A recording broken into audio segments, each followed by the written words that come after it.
Atos 11, a partir do versículo 19, diz assim a palavra do Senhor: Então os que foram dispersos por causa da tribulação que sobreveio a Estevão se espalharam até a Fenícia, Chipre e Antioquia, não anunciando a ninguém a palavra, senão somente aos judeus. Alguns deles, porém, que eram de Chipre e de Cirene e que foram até Antioquia, falavam também aos gregos, anunciando-lhes o evangelho do Senhor Jesus Cristo. A mão do Senhor estava com eles, e muitos, crendo, se converteram ao Senhor. A notícia a respeito deles chegou aos ouvidos da igreja que estava em Jerusalém, e enviaram Barnabé até Antioquia. Tendo ele chegado e vendo a graça de Deus, alegrou-se e exortava a todos que com firmeza de coração permanecessem no Senhor. Porque era um homem bom, cheio do Espírito Santo e de fé. E muita gente se uniu ao Senhor. E partiu Barnabé para Tarso à procura de Saulo. Tendo-o encontrado, levou para Antioquia, e por todo um ano se reuniram naquela igreja e ensinaram numerosa multidão. Em Antioquia foram os discípulos pela primeira vez chamados cristãos. O que significa ser cristão? Eu comecei a frequentar a igreja, eu tinha 16 anos para 17. Nesse período eu tive comecei a frequentar uma igreja, parei, aquelas coisinhas que a gente costuma fazer, né? Mas uma das lembranças que eu tenho, quando frequentei lá pelas idas dos 10 para 11 anos, a classe de crianças da escola bíblica da igreja presbiteriana em Vila Isabel, e não era no Rio, era no Espírito Santo, tem um bairro lá também chamado Vila Isabel. Eu ouvia uma musiquinha, essas musiquinhas que a gente grava, né? Tenho orgulho de ser cristão, e você também. Quando vou andando, todo mundo diz: você que é cristão é que é feliz. Lembra da musiquinha? Só ensinava lá, né? Pagar o mico cantando, né? Tenho orgulho de ser cristão, e você também. Quando vou passando, todo mundo diz: você que é cristão, você que é cristão é que é feliz. Tralalalala. Tem o tralalalá que eu esqueci, né? É interessante que a gente está tão acostumado com esse termo que a gente fala e muitas vezes não reflete o que isso significa. E é importante a gente saber o que significa, principalmente porque a Bíblia diz essa origem.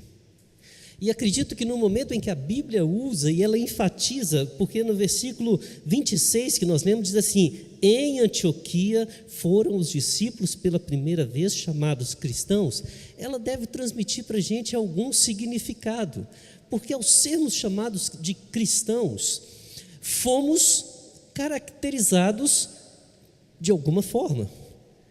E esse texto ele traz algumas marcas muito interessantes para meditarmos, principalmente quando a gente vê o que o mundo fala hoje do que é ser cristão. Aliás, essa é a primeira observação que teria que ser feita nesse texto.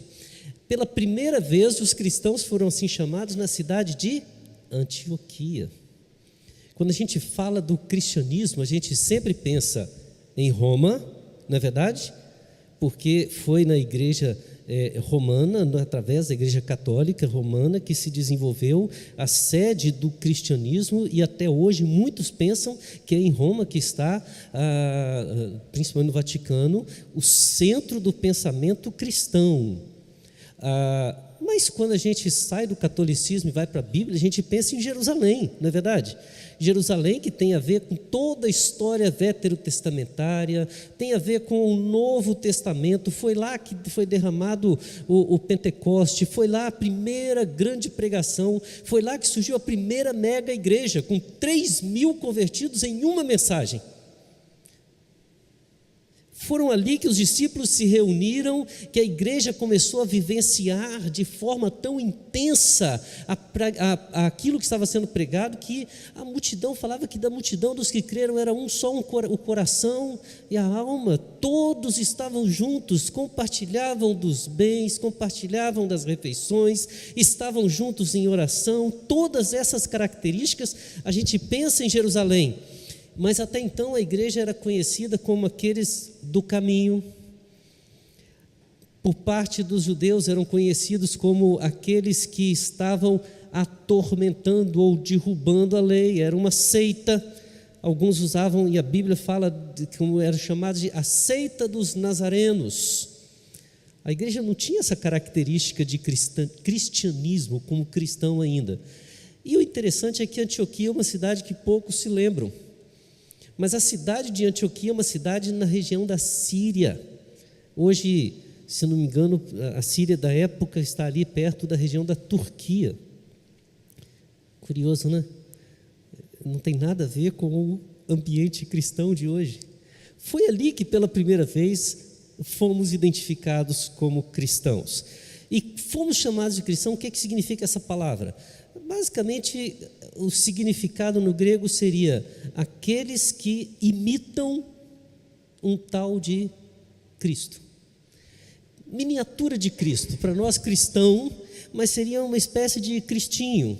Olha lá o pequeno Cristo. Há alguns que pensam ou chegam a afirmar que a origem da palavra cristão talvez tenha tido o mesmo significado da origem da palavra puritano. E, pastor, complicou tudo. Puritano foi um apelido jocoso. Olha lá, aqueles que se dizem puros, os que são os purinhos, eles eram assim chamados de puritanos, porque eles regravam por uma vida que fosse o mais perto possível de uma rigorosidade bíblica. Eles queriam cumprir a Bíblia de forma intensa. Então eles eram ridicularizados, assim chamados de os puros, puritanos. E alguns acham que foi a mesma colocação aplicada aos cristãos. Por quê? Nos ambientes da época, a figura de Jesus Cristo era a mensagem pregada por seguidores de um homem, vamos lembrar, que foi condenado à cruz. Eram seguidores de um homem que pregou o evangelho, viveu o bem, mas ele era odiado da sua religião, o judaísmo, era odiado pelos romanos da época. De certa forma, Cristo é uma figura amada por aqueles que o seguem e odiada por aqueles que não o seguiam. Talvez alguns pudessem dizer: quem é Cristo? Quem é Jesus? Aquele bandido que se passa por um santo, por filho de Deus. Então alguns dizem, estão ridicularizando.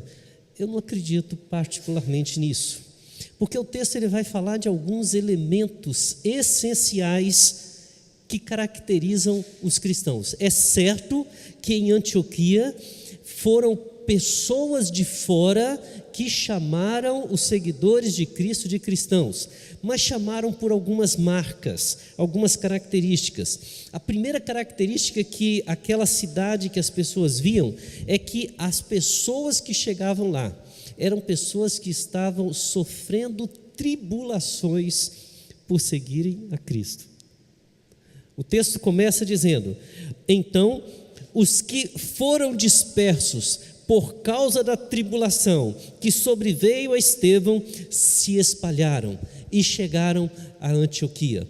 Ora, Antioquia está recebendo, deixa eu usar um termo bem contemporâneo, bem moderno, está recebendo um grupo de refugiados que saiu de Jerusalém, porque lá eles morreriam. Está recebendo um grupo que veio de Jerusalém. Esse grupo que já está em Jerusalém, nem todos eram de lá. Eram pessoas que foram para a festa de Pentecostes, então todos eles eram de origem judaica, mas eles eram de todas as regiões do mundo, espalhados. Tanto é que o texto aqui diz que alguns eram de Cirene, alguns eram de Chipre, mas se olharmos a lista em Atos 2, vamos ver pessoas de diversas regiões que foram para a festa de Pentecostes, chegando lá encontraram a mensagem de Jesus, se converteram e resolveram ficar. Porque ali estava bom, e estava tão bom, que Deus disse: não é para isso que eu estou fazendo a minha igreja, eu não criei a igreja para ficar todo mundo no bom, é preciso sair, espalhar, não é aqui. E como a igreja não queria romper esses laços por causa do amor, por causa do afeto, Deus mandou uma pequena tribulação, que começou quando Estevão foi confrontado, pregando o evangelho, foi apedrejado, e a partir dali toda a igreja passou a ser perseguida. Esse grupo se espalhou pelo mundo, e uma coisa que a igreja não fez durante o tempo de tribulação, ela não deixou de pregar Jesus Cristo, o seu Senhor. Irmão, sabe que muitas vezes nós esquecemos que uma das marcas da identificação nossa com Cristo é exatamente a tribulação. Aliás, não tem aquela caixinha de promessa? Muito legal, né? Não sei quantos ainda tem, né? Hoje você já pode fazer métodos eletrônicos, mas antigamente a gente comprava, aí chegava, vamos ver qual é a promessa do dia. Vocês já viram a gente tirar uma promessa que seja alguma coisa ruim? Um versículo, por exemplo: no mundo tereis aflições, tende bom ânimo. Você nunca espera uma promessa dessa, não é verdade? Mas a promessa bíblica nos garante isso. Jesus fala que se perseguiram a Jesus, muito mais a nós. Aliás, não é só do Novo Testamento. O Antigo Testamento, quando fala ainda que eu ande pelo vale da sombra da morte, não temerei, ela está dizendo: eu vou passar pelo vale da morte, vale da sombra da morte. A razão do meu não temer não é que não exista um vale, a razão do meu não temer é que Deus está comigo. Jesus disse isso: no mundo tereis aflições, mas tende bom ânimo, eu venci. Ou seja, eu sei o caminho para vencer, para superar, para ir em frente. Estava lendo essa semana um livro falando sobre o sofrimento, e o autor, Dr. Eber, ele me fez ver uma ótica da dor que até então não tinha visto. Ele diz que a dor é uma bênção, é uma dádiva, é um dom que Deus nos dá. E ele começou a dar alguns exemplos, né? E um dos exemplos que ele dá é que muitas pessoas, por exemplo, podem sofrer um infarto, né? Porque não sentiram dor, porque pressão e entupimento das artérias não dói. Se doesse, a gente mudaria o alimento na hora. Muitas dos cuidados que a gente toma é porque sentiu dor. Se você não tem sensibilidade na pele, você pode se queimar, você pode se ferir, porque a dor não te avisa que algo está te prejudicando, algo está te atingindo. A dor vem como uma forma de aviso, de precaução, de cuidado. E na nossa vida cristã, muitas das nossas tribulações, elas vêm para nos identificar com aquele que sofreu por nós. A igreja de Antioquia está vendo um grupo de refugiados chegarem em sofrimento, sendo perseguidos. Eles sabem que não existe lugar para eles, e eles chegam naquela cidade, mas eles chegam confiantes no Senhor Jesus. Eles não chegam reclamando da vida, eles não chegam desistindo de tudo. Eles chegam sabendo que a tribulação é parte da sua vida, cheios de confiança, de esperança. E a cidade olha para eles e diz: quem é essa pessoa a quem eles pregam? Quem é esse Jesus Cristo que faz pessoas serem perseguidas e ainda assim se manterem de pé? que faz pessoas terem perdido tudo, largado tudo, mas ainda assim continuam firmes na sua fidelidade ao Senhor. As tribulações são uma das marcas que nos fez sermos identificados como cristãos. Mas uma outra marca que nós vemos no texto é exatamente a mensagem que eles proclamavam. O texto vai dizer que eles saíram da terra Fenícia, Chipre, Antioquia, e tem dois grupos. Alguns não anunciavam a ninguém, além dos judeus, a palavra, mas alguns deles que eram de Chipre e de Cirene, são regiões fora de Israel, eles também anunciavam aos gregos a palavra do Senhor. Ora, em Antioquia houve um destaque. Foi talvez a primeira vez em que o evangelho foi pregado de forma indiscriminada. Era mais ou menos como se estivesse dizendo assim: a igreja saiu pelo mundo afora, procurando todos aqueles que lhes eram parentes, próximos, allegados, e anunciava para eles o evangelho de Jesus Cristo.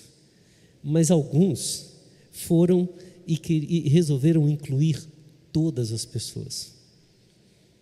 Não vamos discriminar. A diferença básica: o judeu, ele é circuncidado, é o povo da aliança, é o povo que recebeu os oráculos do Senhor, foi o povo a quem o Senhor se manifestou, se revelou, e muitas vezes através deste autoconceito criava-se um preconceito de que não somos o povo que recebeu os oráculos, somos o povo que recebeu o único Deus, e ninguém mais pode ter o direito de recebê-lo a não ser nós. São fechados. Esses cipriotas e sireneus falaram: não, eu quero que o evangelho que salvou a minha vida também salve o grego, o que não foi circuncidado. Eu quero que o evangelho que transformou a minha vida transforme aquele outro que não tem a mesma naturalidade que eu. Eu quero que ele transforme aquele outro que tem uma fé diferente, uma história diferente, uma origem diferente. Eu quero que ele chegue ao mais rico, ao mais pobre. Eu quero que ele chegue ao mais culto, ao mais inculto. Eu quero que ele chegue ao que está mais próximo de mim, o que está mais distante de mim. E eles anunciam o evangelho de forma indiscriminada. Em Antioquia, o evangelho que chegou era um evangelho que alcançava todas as pessoas. E isso impactou, porque não é o comum da época. O comum da época é que cada nação tenha o seu Deus, e essa nação, ela tem o desejo de fazer o seu Deus ser o superior a todos os demais, através da eliminação dos outros. Se não serve o mesmo Deus que eu, mate. Simples assim. Eles chegam dizendo: você é bem-vindo ao nosso meio, o Deus que me ama também te ama. E o povo de Antioquia perguntava: que Deus é esse? Que Senhor é esse? Que me aceita, mesmo eu não sendo do mesmo sangue?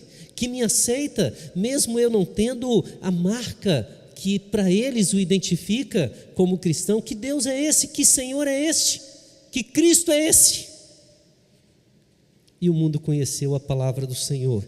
E o texto vai dizer que eles se converteram. Muitos se converteram. A palavra vai dizer que a mão do Senhor estava com eles e muitos creram, se converteram ao Senhor. E essa é a terceira característica que eles começam a ver neste povo que está agora em Antioquia. É um povo em que a mão do Senhor era vista sobre eles. Sempre que a gente vê isso, a gente pensa em peso, mas não, era visto de forma próspera.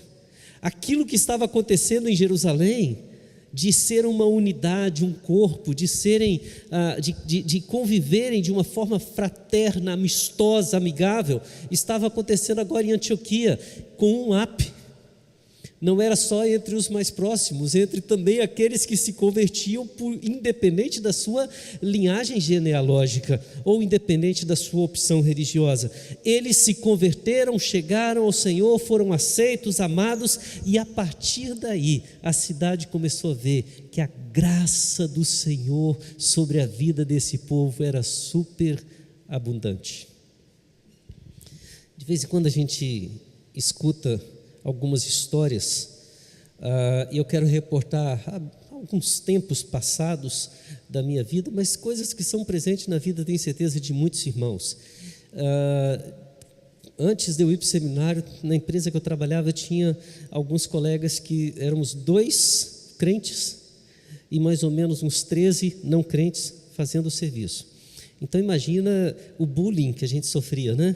E alguns eram mais atrevidos. E de vez em quando alguns chegavam, quando a gente ia receber o contra-cheque, eles chegavam e falavam assim: eu estou recebendo tanto, o Homer e o outro, né, estão recebendo 90%, porque o pastor deles precisa de 10% de tudo que eles ganham.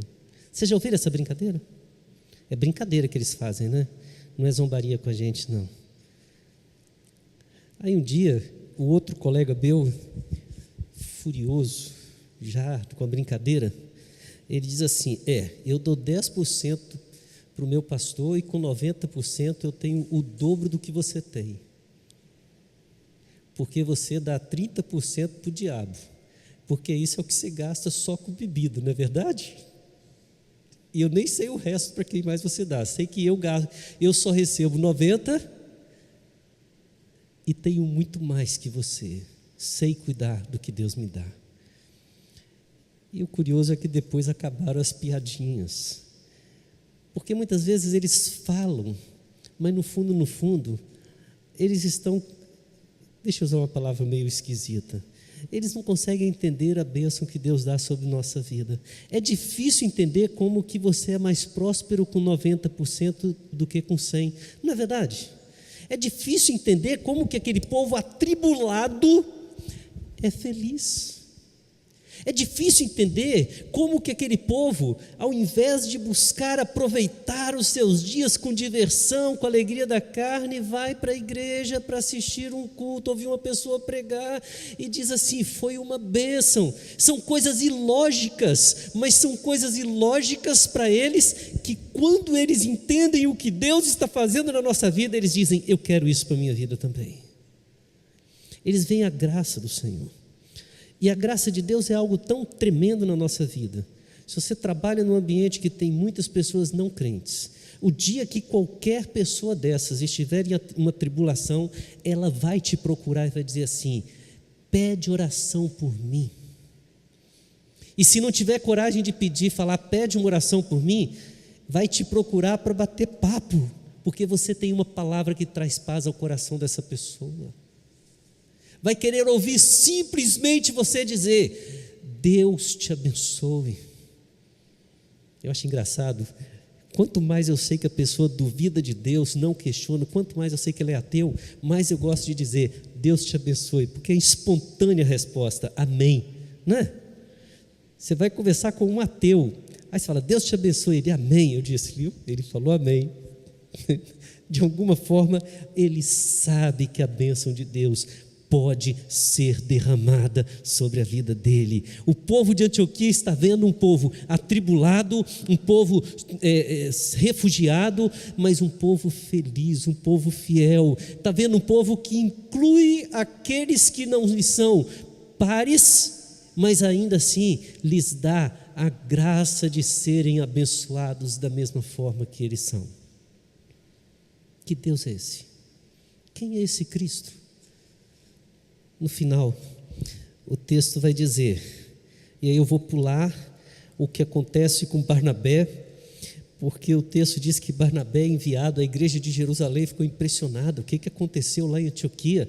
Manda Barnabé fica tão feliz com o que ele vê, que ele diz: eu não quero voltar mais para Jerusalém, vou ficar aqui. E ele fala: e eu conheço um sujeito. Eu prometi que não ia falar do Paulo, mas eu tenho que falar do Paulo, né? Tem muito Paulo aqui. Eu conheço um sujeito que nessa igreja vai para frente. Quando ele se converteu, tentou lá em Damasco, não tinha lugar para ele. Foi para Jerusalém, até os discípulos fugiram dele. Foi para a região das Arábias, conseguiu estudar, mas desenvolver o seu ministério, não. Mandaram ele para Tarso, sua cidade natal. Lá ele está em casa. mas não está desenvolvendo o seu ministério, está parado. Barnabé diz: aqui ele vai conseguir ter espaço, e ele vai em Tarso e busca Saulo, não é Paulo ainda, traz para Antioquia. E no capítulo 13 você vai ver: havia na igreja de Antioquia profetas e mestres, e começa com Barnabé, passa pelos cipriotas e sireneus e termina com Saulo. A graça de Deus fez com que ele se transformasse no grande homem de Deus, porque a igreja de Antioquia abençoou a vida dele. Não é Paulo o grande missionário, é a igreja, uma grande formadora de missionários, de líderes, de homens, profetas e mestres. Essa é a igreja que encantou o coração de Paulo. Mas é interessante que o texto vai dizer no finalzinho: tendo encontrado, levou para Antioquia, e por todo o ano se reuniram naquela igreja e ensinaram numerosa multidão. Era uma igreja que se reunia para instrução. O povo de Antioquia não costumava ficar em casa. Nos dias de hoje tem surgido movimentos cada vez mais intensos, acreditando que o cristianismo se vive em casa, não na igreja, que aliás a igreja é perda de tempo, aliás a igreja é perda de dinheiro, a igreja é local de problemas, intrigas, confusões e tal, e vai falando, então é melhor eu viver meu cristianismo em casa. Irmãos, esse texto combate essa ideia de duas formas. Primeiro, porque ele mostra a existência de uma igreja em Jerusalém, e a outra existência de uma igreja que se reunia constantemente para instrução em Antioquia. Esse povo estava junto, ele congregava, e não congregava apenas para fazer festa, se congregava para ouvir a palavra, para aprender a palavra, para crescer na palavra, para poderem testemunhar melhor o que Cristo significava na vida deles. Quando a igreja de Antioquia, quando a cidade de Antioquia olhou para esse povo, eles disseram: nós sabemos como chamá-los. Eles falam de um Cristo, eles são aqueles que tentam viver igual a Cristo, por isso eles são pequenos cristos, cristinhos. Nós vamos chamá-los de cristãos. São cristãos porque sabem que a tribulação faz parte da vida. O Senhor deles foi atribulado como nenhum outro, e na tribulação ele foi mais que vencedor. E nós sabemos que na tribulação somos vencedores, mais que vencedores. Somos cristãos, vamos chamá-los de cristão, porque na verdade eles nos incluem. Jesus não veio de uma forma elitista, ele não veio para um povo A ou B, ele veio para transformar todos aqueles a quem o Pai chamar. Ele veio de uma forma inclusiva, e a sua mensagem é profunda e transformadora, e é essa mensagem que nós pregamos, é nela que nós cremos. Esse povo é o povo em que a graça de Deus parece superabundante, como foi sobre Cristo, que nos momentos de cruz, até o universo se moveu para mostrar o quanto o Pai estava presente.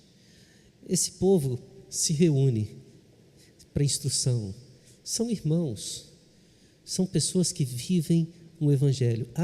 Peraí, em momento algum está dizendo que aquela igreja não tinha problemas, né? Eu gosto de imaginar a igreja como um grande hospital, e ultimamente parece que algumas igrejas têm sido o hospital com a faixa: não aceitamos doentes. Já pensaram? Um hospital com uma faixa bem grande: não aceitamos doentes, só vem aqui se você tiver são. Você vai dizer, perdeu a utilidade de ser um hospital. E pessoas doentes sofrem, reclamam, querem ser atendidos todos na hora. Eu acho que um dos motivos de quem está hospitalizado ser chamado de paciente é entender que tem que esperar. E quantas vezes e quanto tempo às vezes temos que esperar né? Na igreja nós somos assim, mas nós não queremos aprender só um com os outros, nós queremos aprender com Cristo, e queremos aprender o que Cristo faz através dos nossos irmãos. Por isso é muito gostoso, é dentro da igreja que eu vejo um Pedro impetuoso e impetulante, dono de si, ser transformado num cara humilde. Ver o crítico e duvidoso Tomé se tornar um homem cheio de fé. É na igreja que eu vejo aqueles que mais nos dão trabalho, fazem a nossa fé aumentar de tanto que a gente ora, para Deus nos dar paciência de aprender a conviver com essa pessoa. Depois de um tempo, pelo Espírito Santo, essa pessoa se tornar uma das mais dóceis e amáveis. Isso é ser cristão, é conhecer Cristo e fazer com que o mundo o conheça nos nossos momentos de luta, de dor, pregando e anunciando, sem ficar escolhendo a quem, demonstrando a graça dele sobre a nossa vida, sem precisar fazer propaganda, porque somos a propaganda viva, e nos reunindo como irmãos, apesar das nossas dificuldades, desejando estar juntos, para que Cristo seja o nosso mestre. Irmãos, talvez você fale assim: pastor, será que o mundo hoje vê a nossa vida e nos identifica da mesma forma? Eu não quero saber disso. Eu quero saber se nós estamos mostrando para o mundo esta mesma mensagem que os cristãos em Antioquia mostraram. Se os outros não mostram, haverá um dia em que terão que prestar contas a Deus. Se existem pastores que levam o rebanho para longe de Cristo, eles serão chamados nominalmente a prestar contas a Deus.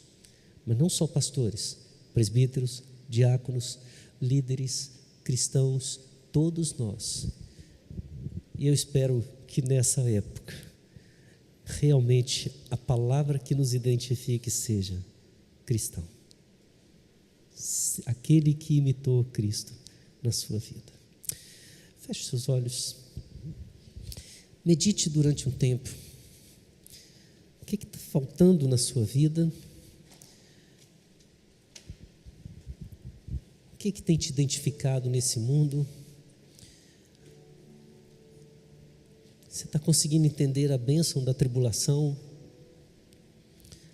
Você tem desejado tanto servir a Cristo que você olha para as pessoas e quer que todas elas conheçam o Jesus a quem você ama? A graça de Deus é vista pelos outros na sua vida? E você está feliz com a sua igreja? Participando, ativo? Ore ao Senhor.